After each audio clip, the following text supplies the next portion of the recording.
just heard two readings. Now, the Gospel reading was the one I was expecting, and this isn't anything, Val, you've read the one that's in that book. I had a different one written down. And I want to quickly read you it, because it's from Genesis, and Genesis chapter 32, and it links a bit to what we're going to think about. So normally I'd have skipped over it.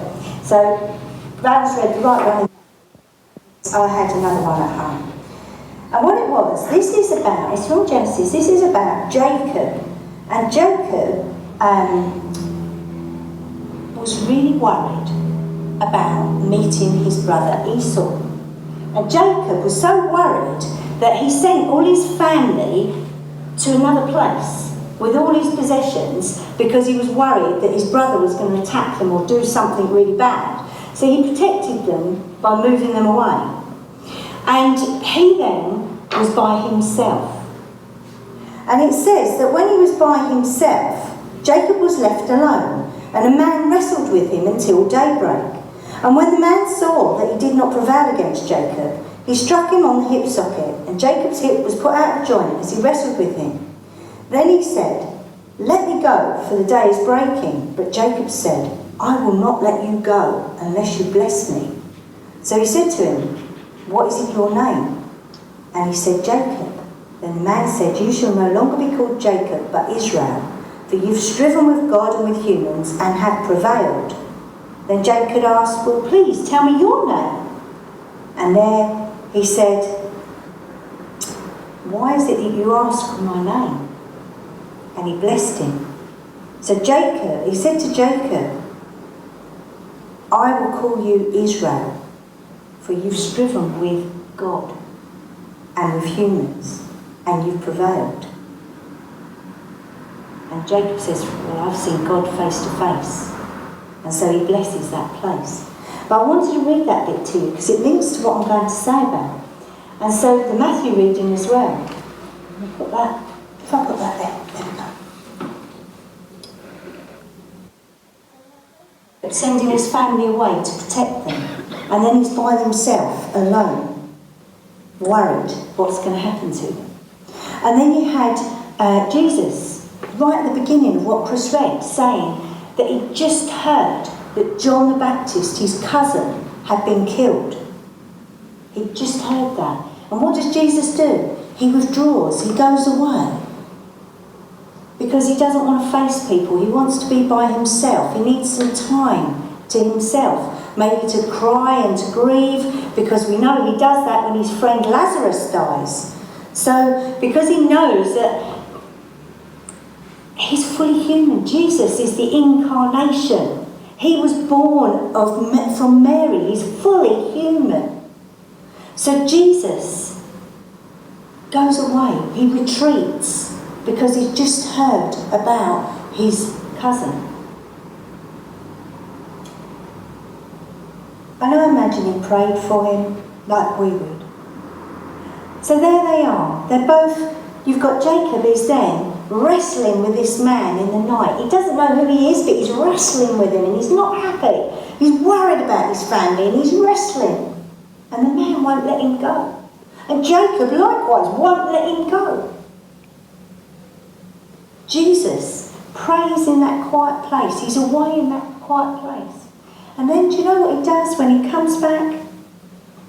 He goes to the people and he heals them and he cures them.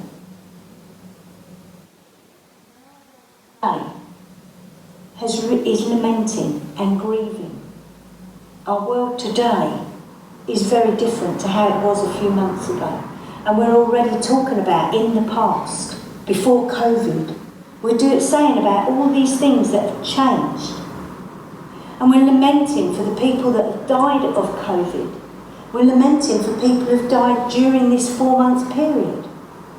We're grieving. We've got relatives who are grieving that they're perhaps going to lose their jobs. They're worrying all night long about jobs, how they're going to afford their bills. There are people who are really, really worrying about life. What is it going to be like in the coming weeks and months?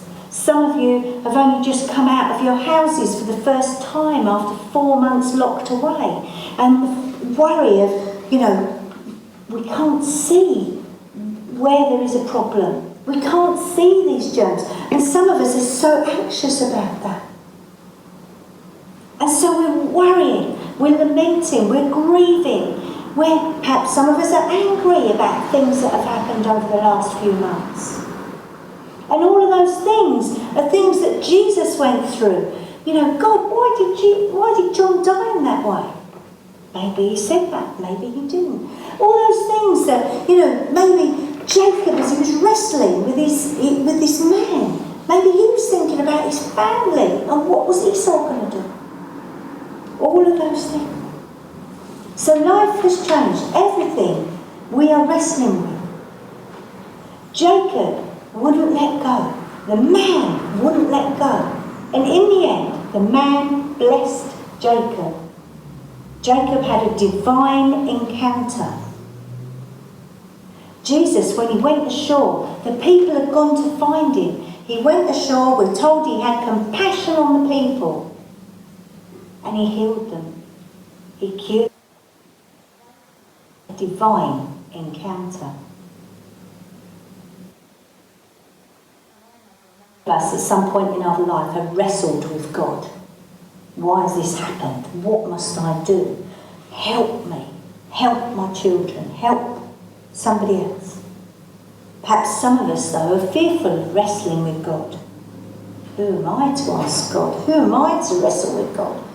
Who am I to ask him? God, yes, he's all powerful, he's all present, he's all knowing. Therefore, some would say, no, we have to have the fear of the Lord. Well, yes, we must have fear of the Lord in some respects. Yes, we must always be reverential. God is just beyond everything. God says, my ways are not your ways and your ways are not my ways. He's above and beyond. He can see the full picture and we can't. But God is a God of relationships. We're told God is love.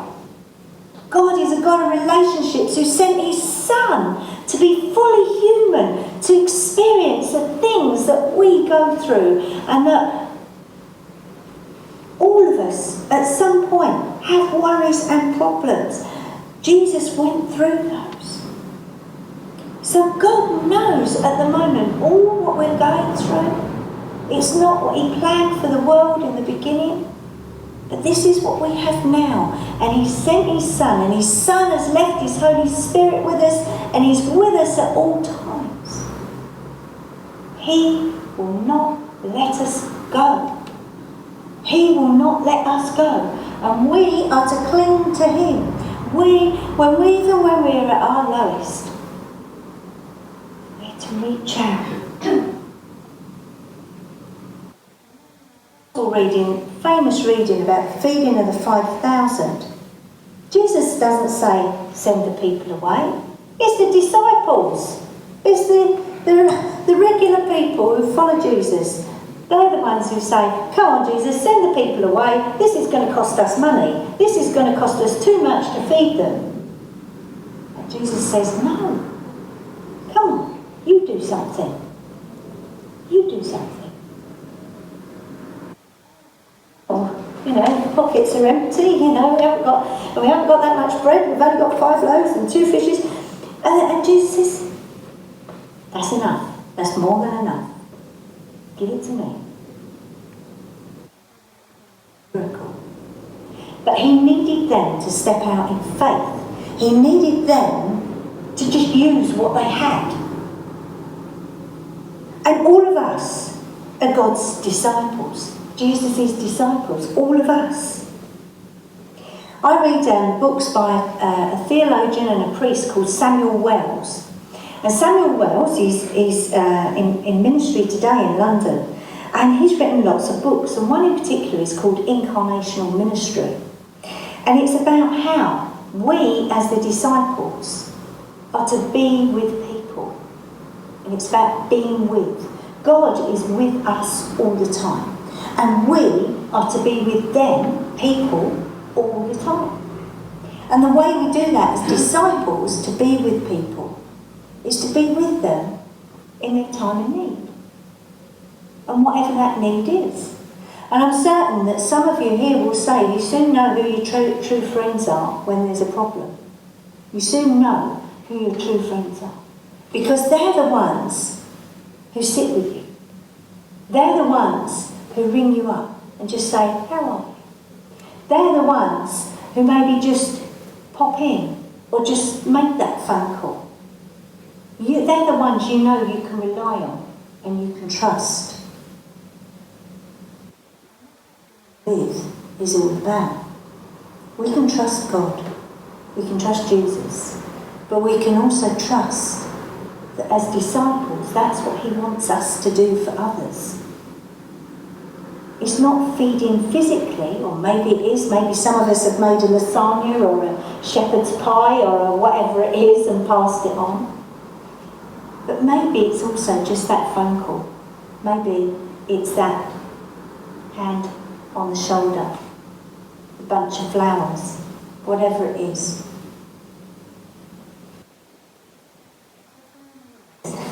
Is listening and supporting, sharing God's love with God, and God blessed him. Jesus, Son of Man, heard about John the Baptist and went away to grieve and to pray.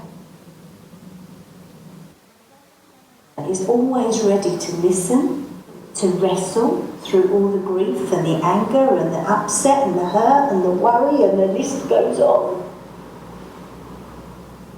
He won't let go of us, and we're not to let go of him. And we act to others.